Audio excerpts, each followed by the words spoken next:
A warm welcome to today's lesson, and we're doing a little bit of differentiation today. And for this particular question, we're going to be using the quotient rule. So over there on the right hand side, I've placed the quotient rule for you just as a little bit of a reminder. Now the first step is to assign u and v. So u is always the numerator, so that is x cubed minus 2x. V is the denominator, which is x squared plus 1. And then we can go ahead and differentiate both of these. So du by dx is 3x squared minus 2. And dv by dx is equal to 2x. We can now use the quotient rule to find dy by dx. So dy by dx is v multiplied by du dx. So x squared plus 1. That's multiplied by 3x squared minus 2 minus u dv dx. So we've got 2x and then x cubed minus 2x.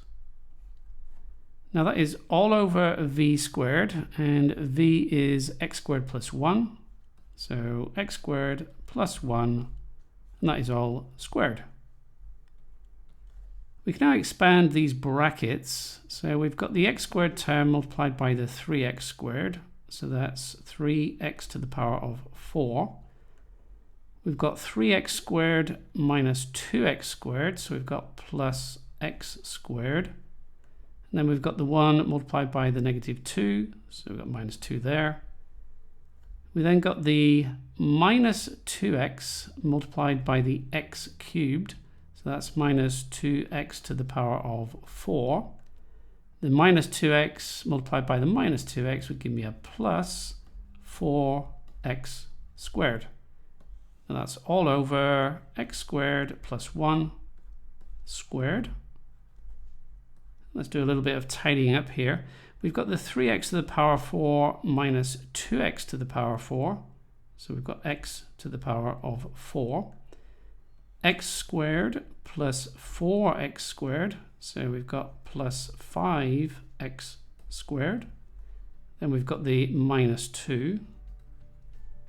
That's all over x squared plus 1 to the power of 2. If you found this video useful, then remember to give me a quick thumbs up.